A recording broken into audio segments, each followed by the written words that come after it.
What's up, guys? This is Sheriff of Patties again, with a long overdue unboxing overview. Since I've been using this mouse for a number of weeks now, I kind of want to give my opinion on it, and that's the new SteelSeries Rival 310.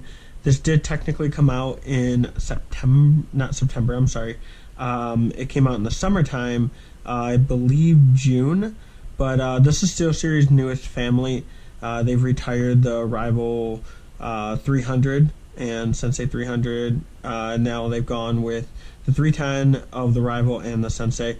The Rival being the ergonomic right-handed one, and where the Sensei is either or. That's really the most popular one that I see a lot of esports guys use. But nonetheless, this is the Rival. Really, when you open it up, nothing really excites you. It just flips open. You got some foam protecting the product, and then of course you have your installation guide. Nothing exciting, no stickers or anything like that. Razer definitely had everyone beat when it comes to their packaging as well as the contents included. But this is the mouse right here. So you can see right here, with it being right-handed, it's going to be indented. This is a silicone pad. Same with this. Normally you'll find rubber, and with the rubber it gets kind of gummy, greasy over a long period of time because of the oil on our hand. Doesn't matter how clean you are, it just kind of happens. And with the silicone, they're saying that this is going to last a lot longer, so only time will tell on that. But it does have little ridges in it, if you can see that, and it is super comfortable.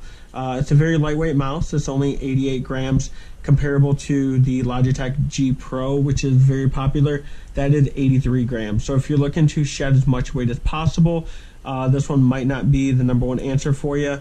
However, the sensor, the True Move, is comparable to Logitech's 3366 sensor. And not to mention, I find this to be a little bit more comfortable. It's got bigger side buttons. So right here, they're going to be angled. So when you're actually using the mouse, you don't need to actually move your thumbs in any way. You can actually just tilt your thumb up to engage that button. It's 6 total, so you got 1, 2, 3, 4, 5, and 6. This being your DPI button, you can always edit that to something of your preference. A lot of people don't really change their DPI, so that's something that you can always look forward to. Whether you're playing PUBG and you need to use a first aid, things of that sort, you can adjust it. You have 2 RGB sections. You have the SteelSeries logo, and then you have the scroll wheel. It's nice. It's not anything that's too flashy. I would say Corsair and Razer probably are a little bit brighter when it comes to the RGB settings when it comes to the selection of mice. The cable is not braided. That's kind of a bummer. I do like braided cables, especially with the girlfriend having a cat. It's a little bit more durable than a very thin rubber. At least it is thin, though, in the sense that it's a little more versatile. It's not going to be as controlling on your movement. I do use a bungee, and this is the Razer bungee, and this one does slide in and out pretty nice. So I do have that flexibility if I need to when I'm reducing drag. The one thing I will say that I found I didn't like with the mouse so far is the scroll wheel. It's really loud. I don't know if you can really pick that up on the GoPro. I don't get it. It's a lot louder than most scroll wheels I've ever heard. Not to mention with the Logitech 900 and 903, they have where you can click it in, or you can hit the button, I'm sorry, and you can just free spin the scroll wheel. So maybe I'm just used to a much smoother scroll wheel, and I have to get adjusted to this one. It just seems really loud. I don't use it often in games. Never ever switch your weapons with the scroll wheel. That's really irresponsible of you. But yeah, that's just one thing I'm not a big fan of. As far as the buttons go, they're indented for the sake of your fingers, but they're not concave like you would find with the Razer DeathAdder or anything like that. This is the first time since the Rival 700 that they've actually used separate bodies. So usually it's one full body, like the DeathAdder, and I guess it's been proven that it's more wear and tear on the plastic shell when you have 2 components flexing back and forth.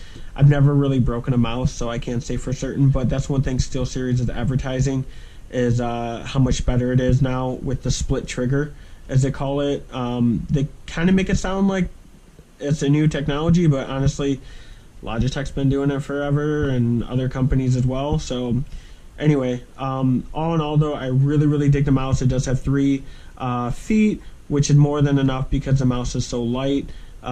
This is the SteelSeries QCK Limited, so this is a very slippery cloth mat, and yeah, it's a light mouse. Now if you have a heavier mouse, that's where I recommend a really slick pad, whereas if you have a really light mouse, maybe something like this, a more coarse cloth mat might be better suited, just so you have more control, because this is pretty slippery with it being so light and on a smooth surface.